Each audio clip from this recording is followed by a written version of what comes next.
segunda série do ensino médio do CPU. Vamos continuar o nosso estudo das soluções, falando hoje sobre outras unidades de concentração dessas soluções. Retomando então o conceito de solução, vai ser uma mistura homogênea composta de dois ou mais componentes que consiste de solvente, que é o componente da solução que se encontra em maior quantidade. Frequentemente, mas não necessariamente, esse solvente é a água. A água é conhecida como solvente universal, mas existem outros solventes aí. E o que caracteriza também uma solução aquosa é quando o solvente é água. Nós temos também o soluto, que é o componente que se apresenta em menor quantidade. É a substância que se dissolve no solvente. A gente falou já sobre as concentrações e para a química esse termo concentração vai indicar a quantidade de componente de interesse dividido pela quantidade de material total. No caso, quando eu falo concentração de uma solução, eu estou falando da quantidade de soluto que está dissolvida numa quantidade de solução. E para a solução, a gente entende que é sempre a soma de soluto mais solvente. Então, soluto mais solvente vai ser para nós aí a solução. Basicamente, existem várias unidades de concentração, a gente já estudou algumas, né? Na aula passada a gente viu essa concentração aqui dada em gramas por litro, que é a concentração que a gente chama de concentração comum, tá certo? Ela vai trabalhar aí, ela vai expressar o soluto em massa e a solução em volume. Nós vimos também a concentração molar ou molaridade, que vai ser a unidade de concentração usada aí, adotada pelo Sistema Internacional de Unidades. Ela vai dizer para nós a quantidade de matéria de soluto que está ali dissolvida em um volume de solução. Então, essa concentração aqui, molar, ela é dada aí em mol por litro, ok? Não é quantidade de matéria dada em mols por volume da solução. Nós temos ainda outras formas de quantificar uma concentração, trabalhando com porcentagem, que é o peso por volume, ou peso por peso, ou ainda o volume por volume. Temos o ppm, que é a parte por milhão, o ppb, que é a parte por bilhão, e a molaridade, que é diferente da molaridade. A gente vai estudar cada um deles hoje. É importante a gente lembrar de alguns prefixos que podem ser úteis para a gente nesse conhecimento. Em alguns casos, na maioria dos casos, a unidade básica pode ser muito grande ou muito pequena, e aí a gente vai ter que usar muitos zeros para expressar essa escala. Então, para evitar esse uso de muitos zeros, a gente usa alguns prefixos, de acordo com o valor mais adequado. Por exemplo, aqui estão alguns mais comuns, né? Quando eu tenho 10 a sexta, eu vou usar o mega, 10 a terceira eu vou usar o quilo, 10 a menos 3 eu vou usar o mili, 10 a menos 6 eu vou usar o micro, 10 a menos 9 o nano e 10 a menos 12 o pico. Ou seja, imagina que eu queira expressar o valor de 0,001 gramas. Então, em vez de ficar colocando 0,001 grama, eu posso dizer que isso é igual a 10 a menos 3 gramas, que é correspondente a 1 miligrama, que ainda corresponde também a 1000 microgramas. E chegamos à fração em massa e a porcentagem em massa. A fração em massa é uma relação entre massa do soluto e massa da solução. Também é conhecida por título, tá? Quando eu falo fração, eu posso também me referir ao título, que é muito comum em questões de Enem, vestibulares, o título ser expresso pela letra grega tal, ok? Então, essa fração em massa vai ser o quê? A massa do soluto dividido pela massa total da solução. E quando eu quiser saber a porcentagem em massa, eu calculo o título em massa e depois multiplico por 100. Aí eu vou ter uma porcentagem de soluto e que vai estar dissolvida aí numa massa de solução. Por exemplo, imagina que eu tenha aí uma solução de cloreto de sódio dissolvido em água. Tá? Então, eu tenho 40 gramas de cloreto de sódio que estão dissolvidos em 460 gramas de água. Observe que a água está dada em massa. Mas a gente sabe que a densidade da água é 1 grama por centímetro cúbico. Logo, 460 gramas de água corresponde a 460 ml de água. Mas como a gente está falando de título em massa, a gente vai manter aí as unidades em massa. Então, formando aí uma solução de 500 gramas de massa. Lembra, solução é soluto mais solvente, vai dar 500. Qual vai ser o valor da fração em massa? Vai ser 40 gramas, que é a massa do soluto, dividido aí por 500, que é a massa do soluto mais a massa do solvente, correspondendo à massa da solução. Isso, 40 gramas dividido por 500 vai dar 0,08. Observa que grama se anula com grama e o título ou a fração em massa vai ser uma grandeza aí adimensional, sem unidade de medida, ok? E sempre vai estar compreendido entre 0 e 1. E quanto vai ser a porcentagem dessa massa?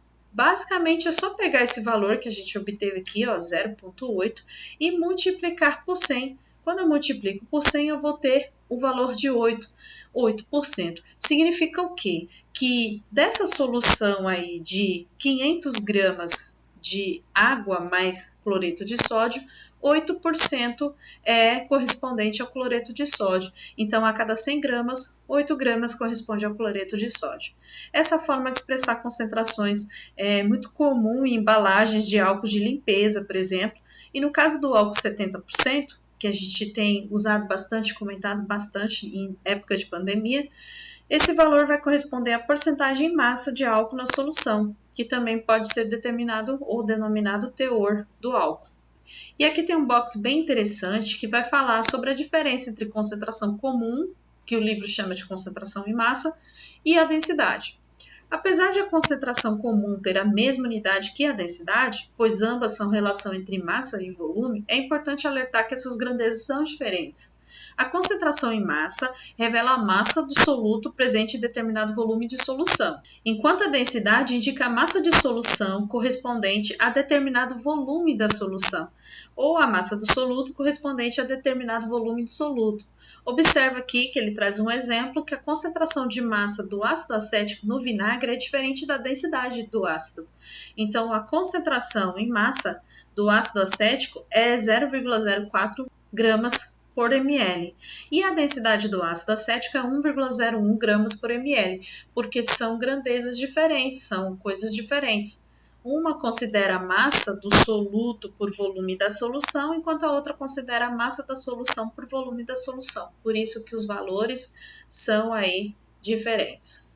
Para nós entendermos um pouquinho melhor essa noção de fração e massa ou de título, vamos pegar aqui um exemplo em que a gente tem um recipiente e nesse recipiente a gente tem aqui uma massa de água. Vamos imaginar aqui, 550 gramas de água, ok? Vai ser o nosso solvente, beleza. E aqui dentro desse recipiente, a gente vai adicionar um soluto. Vamos colocar aqui 50 gramas de, pode ser hidróxido de magnésio. Vamos fazer aqui uma solução de hidróxido de magnésio, uma solução aquosa. Ok, quanto vai ser o título dessa solução? Bom, a gente sabe que o título vai ser o quê?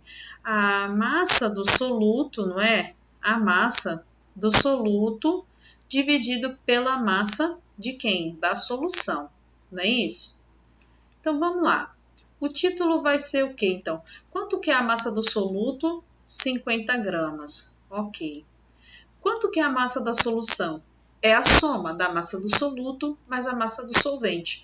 Logo, isso aqui vai dar 600 gramas. Se você está me acompanhando, tomando nota no seu caderno, tudo direitinho para você lembrar, então faz uma anotação, faz aqui um balãozinho de pensamento que você vai, que foi somado 50 mais 550, massa do soluto mais a massa da solução, beleza?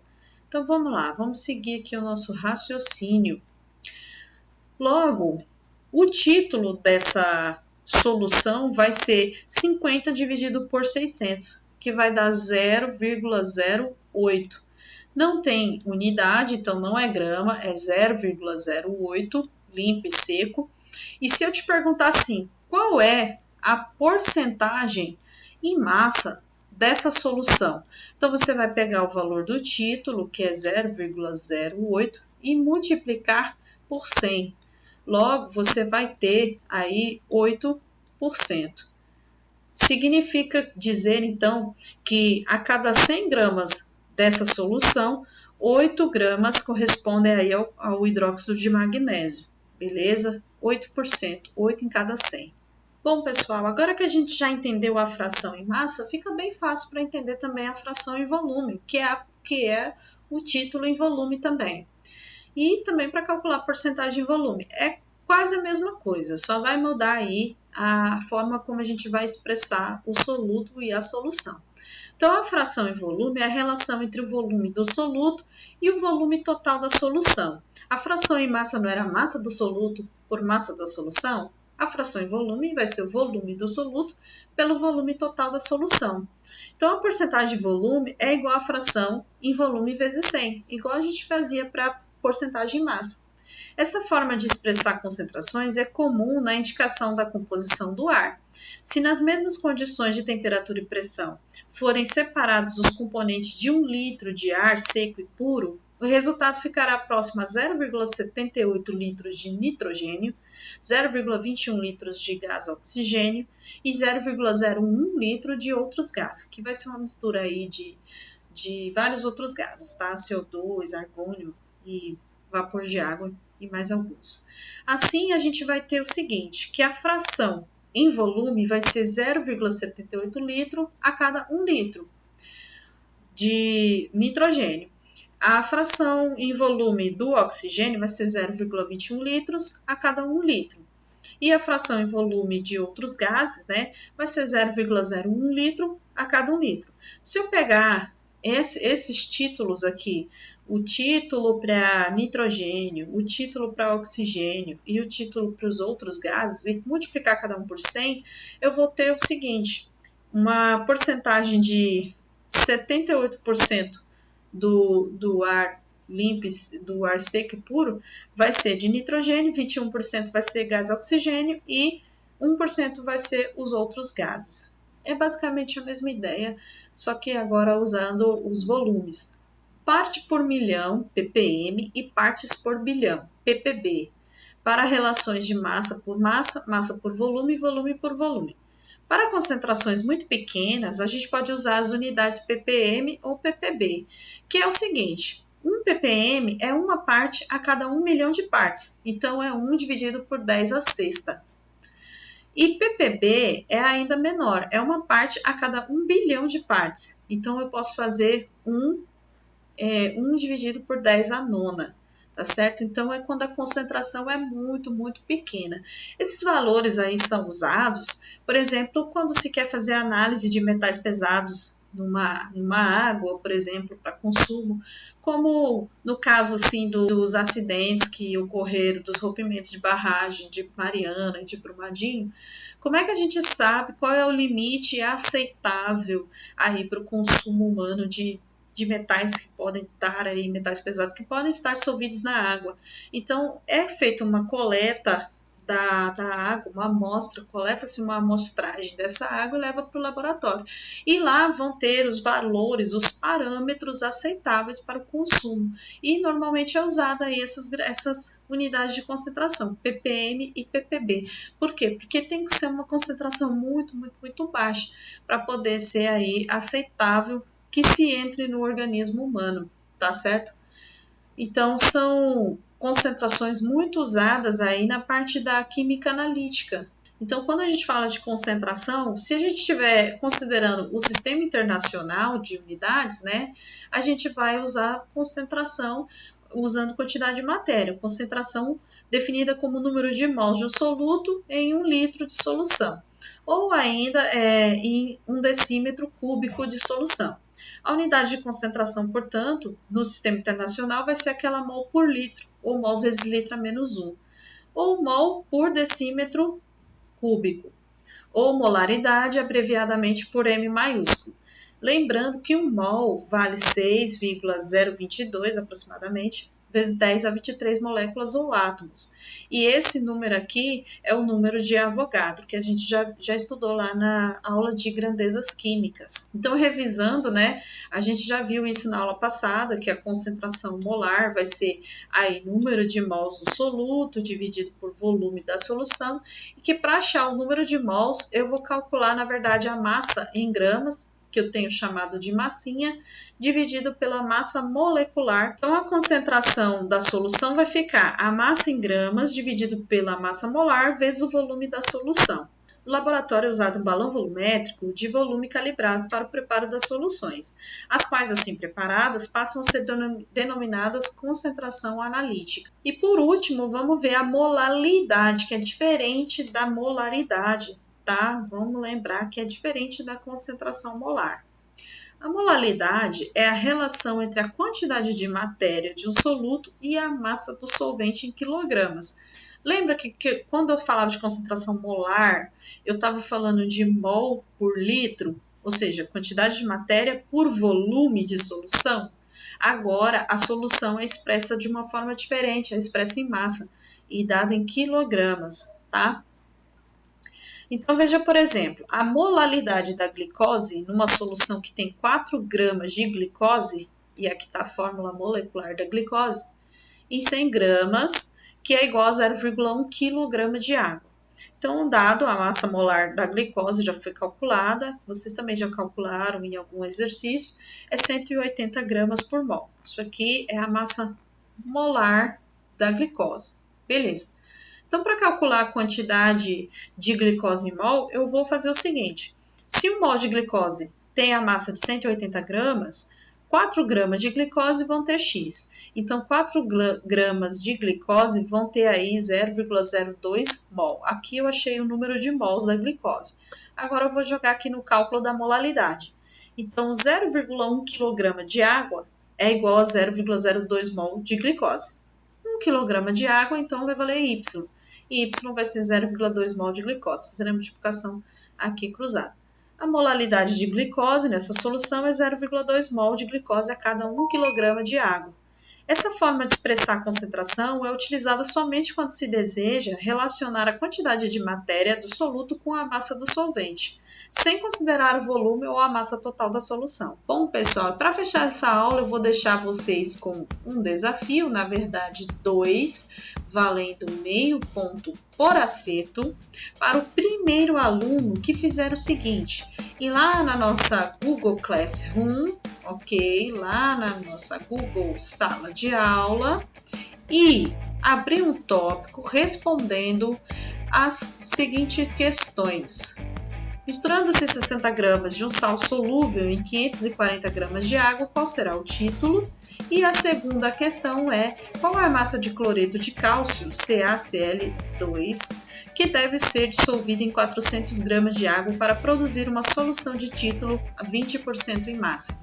Então, pausa o vídeo aí, resolva os exercícios, abra um tópico lá na nossa Google Classroom e responda. Meio ponto aí para o primeiro que acertar cada uma dessas questões, ok? Beijos, então, vou ficando por aqui. Se cuidem e fiquem bem.